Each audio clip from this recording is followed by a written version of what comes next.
Now, most modern nations are built on one foundation: identity. Who is counted, who is recognized, and who can access opportunity. In Nigeria, that foundation is being rewritten, not just as a database, but as a digital infrastructure for citizenship itself. Since 2023, engineer Dr. Abisoye Coker-Odusote has been leading the National Identity Management Commission, or NIMC, expanding NIN enrollment and securing the national identity system, with the aim of turning identity into a gateway for financial inclusion, public services, and digital trust. This ambition is to leave, or the ambition is to leave no Nigerian uncounted and no community behind. But for millions of Nigerians, identity is still a barrier, not a bridge, in a world in which no NIN means no SIM, no bank account, no access to government services, and often no voice in the system. So the stakes at the National Identity Management Commission are no longer just technical, they are political, economic, and deeply human. So how fast is the Commission translating identity into opportunity? Well, for more on this, I'm joined now in the studio by the Director General and CEO of the National Identity Management Commission, or NIMC, Engineer Dr. Abisoye Coker-Odusote. Thank you very much indeed for coming in. Thank you for the invitation. That's a lot of titles you've got there. You're an engineer, you're a doctor, and you look so young. I mean, how did you achieve all that in so short a time?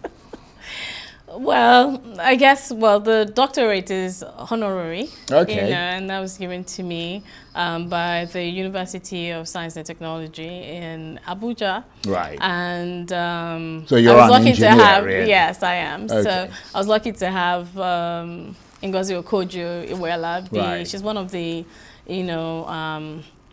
members of the board of that university. So she was around. So she recommended you. No, well, she didn't recommend me, but she was there on the day, and she presented, this award. So that was good to me. So it was good, and she once in a while will send me a message to encourage me to keep doing what we need to do. Because she's quite an inspiring woman. Oh, she is. She is definitely. But we're here to talk about you. Yes, and you've said that digital identity should expand opportunity. Yes. But today, for many Nigerians, I'm sure you know, no NIN, as I said, means no SIM, no bank account, no access.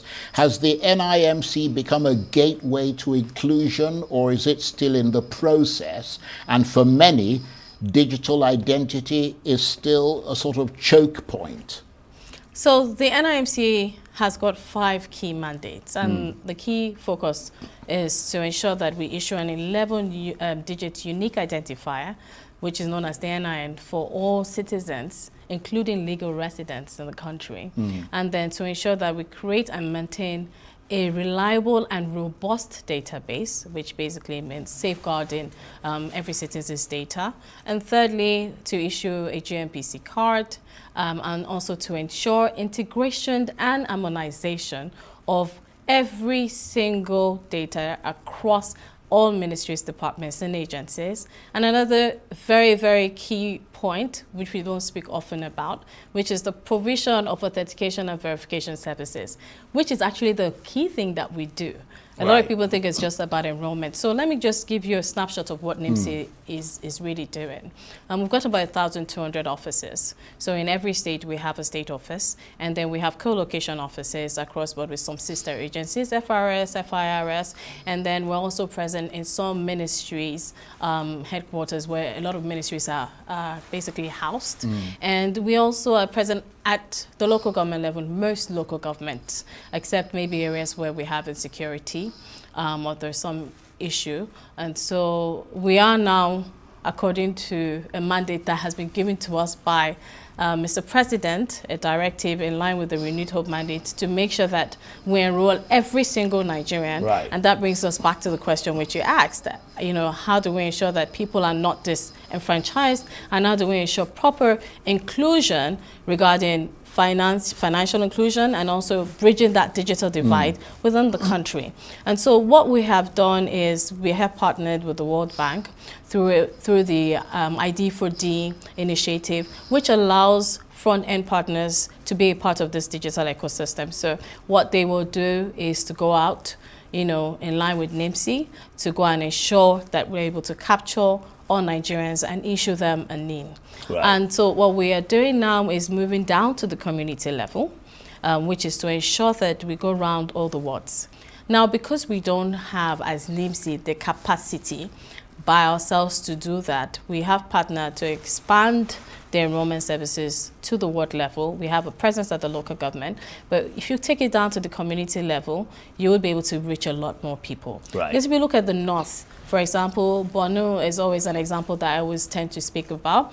Going from one local government to another could take you 4 hours, 6 hours. So we want to make sure that people are not spending, right, money to go But there. obviously it is unacceptable, and I'm Yes. sure you would agree that a Nigerian can be effectively locked out of modern life, Yes. because your system hasn't reached their ward yet. And this is why we're going out on February 16th for a period of 6 weeks to see how we can make sure that we get to the community level, Right, and ensure that every single Nigeria is issued a NIN. NIN enrollment in the country is free, and so no one would need to pay for enrollment Right. of the NIN. But can NIMC, I mean, you said it's now in all the local government areas. Most local government Right, areas. and is moving to ward level enrollment. Absolutely. Can you name how many wards are fully covered today, not planned, not the ones that are planned for, not the ones that are piloted, but actually operational? So we don't have any operational at Right. the ward level. We don't have that, but that's what we're doing, which is what we've So planned you're in the for. process. We're in the Right. process for that, yes. And Okay. I think that And once how we're long able is that going to get- take? Well, we're starting off on February 16th. Right. For a period of 6 weeks, like I just mentioned. And we should be able to, cover enough ground. And we're Right. also partnering with the NOA, because they've got at least 75 languages translated, so they're going to help us be able to reach the nooks and crannies and be to reach the community Right. in different languages, which I think is very, very, very, very helpful, because we're talking about identity, and your culture is your identity, really. And also another thing we're doing is partnering with CBN to be able to make sure that we can get a few fintechs to go with us Right. on ground to bridge the financial divide. So once we're enrolling, anyone that doesn't have a NIN will then be given, a wallet to be open instantly for them on the Right. field. And I understand you're abroad as well. Yes, we are. So we are present in the diaspora. We've got about 1,000 locations in the diaspora, in Africa and outside of Africa, all the way to Lesotho, China, South Korea, and there are a lot of Nigerians that you'll be amazed at the number of Nigerians. We are we are very well traveled, and far and wide. So it's important for us to be able to serve Nigerians in the diaspora. Right. Yes. Now, there's something I read about the NIN Auth app, which is being sold as a leap forward for Yes. consent and data control. Absolutely. But most Nigerians don't understand data consent. How do you prevent this from becoming technical compliance without real citizen power? So I would speak to the NINOth, and one of the things that we had to do, look at the legal reforms first of all. The NIMC Act 2007 has not been updated since. So we had to work on that to ensure, when it was first done, it was done without data protection in mind. It was done without cybersecurity issues in mind. But now it's been updated, and it's waiting for assent to the president, for him to be able to sign that into law, because it's been, repealed and reenacted, and it's gone through the National Assembly.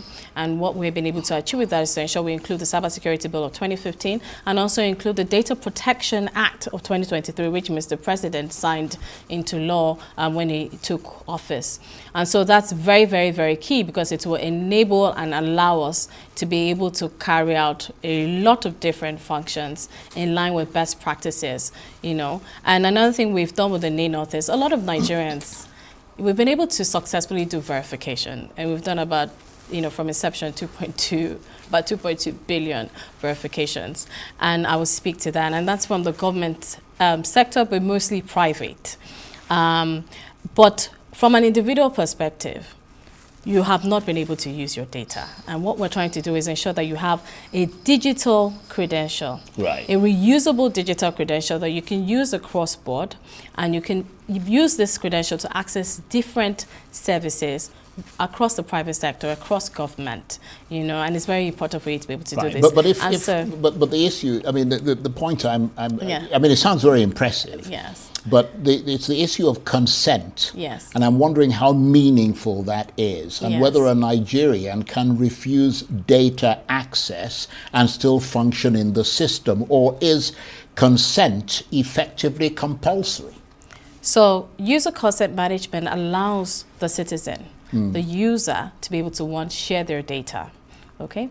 And two, also revoke access. So you're basically approving access for your data to another company, and also revoking that company's access. So for example, if you're a company, you're company A, and you want to verify my identity, I can easily do that through the authentication of the app.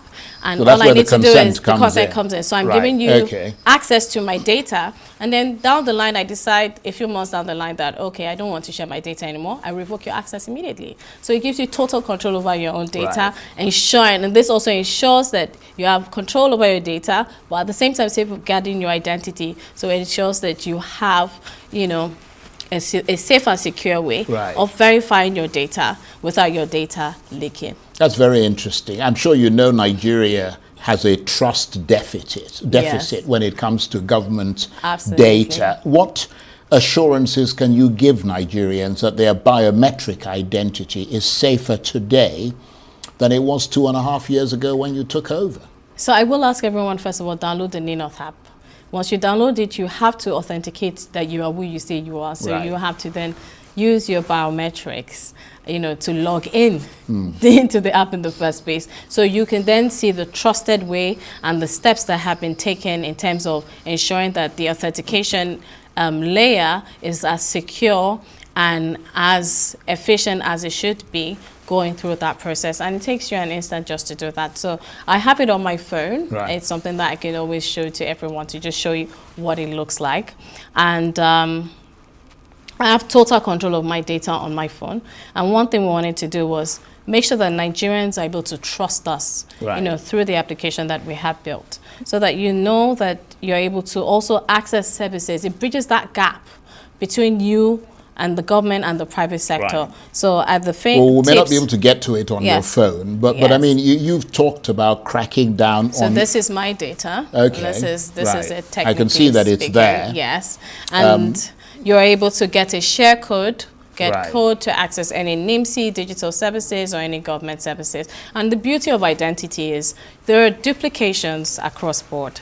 So we want to ensure there's uniformity and want to make sure that one identity you have can be used across boards to access government services. Yes, I see what you mean. And it becomes universal. It becomes universal. But you've spoken about cracking down on illegal NIN registrations. Yes. But those rackets exist because the system is either slow or inaccessible.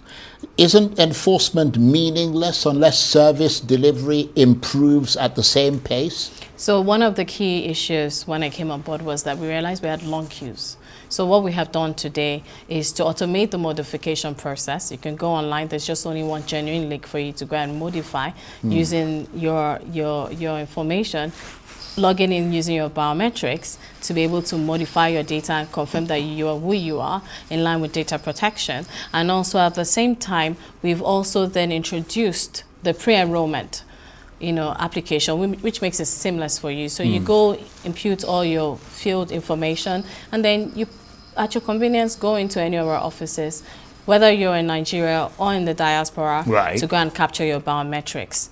And so those are the few things that we've done. Another thing that we realized when we got there was we realized that because there was a budget problem, a lot of NIMC staff had gone out to go and start soliciting for funds to run their various state offices and also run the local government offices. And in doing so, it means that when the network is down, they don't have any data. That staff will then have to use their own data to be able to provide the service for the citizen. So which means the cost of that goes to the citizen, which is completely wrong. Right. So these are the things that we've looked into, and we've been able to say, okay, let's look at the welfare of the staff and how we're able to improve that. And then also to ensure that with the and make sure that we provide data for all of them. So down to the local government, we have been able to provide MTN and Airtel access at the local government level. And at the state offices, we've been able to provide, make sure that there's Wi-Fi connectivity there. Okay. Well, look, so we're almost out of time. Yes. I brought this out because this is the National Identification Management System. Yes. It's the NIN Yes.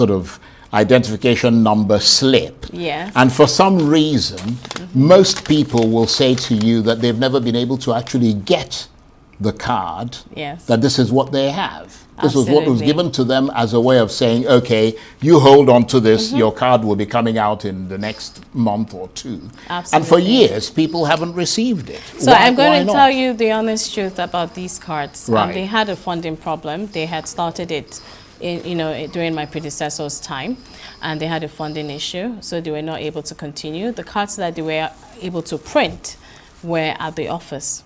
And when I asked my staff at the time, they had expired, and I was like, why do we have boxes of cards that have expired? They said, oh, the citizens didn't come out to get it. But I didn't have my card at the time, and I remember I was looking for my card frantically all over the whole place to, get this card. Right. So I suspect that they wanted to monetize those cards, and it was printed for free for the citizens. So we looked at the model, and we looked at compared it to the best practices and said, look, okay, if we're going to bring out these cards, we must ensure sustainability across board. How do we ensure that we reduce this kind of issues and, make sure corruption doesn't come into play? So we decided, so we partnered with the banks, and we've just literally said, you'll be able to order your cards through the banks online. You can pick it up from the banks. We could deliver it to you.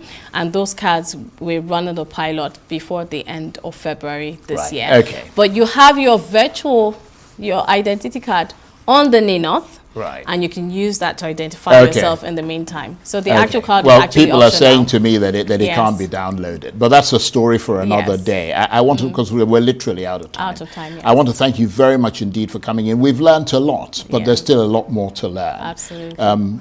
Engineer Dr. Abisoye Coker-Odusote is the Director General and CEO of the National Identity Management Commission. Thank you very much indeed. Thank you so much for inviting me. And good of you to come in. Thank you very much. That's it for this edition of Arise Prime Time. Join us again tomorrow from me and the entire team here in Abuja. Bye-bye, and thank you for watching.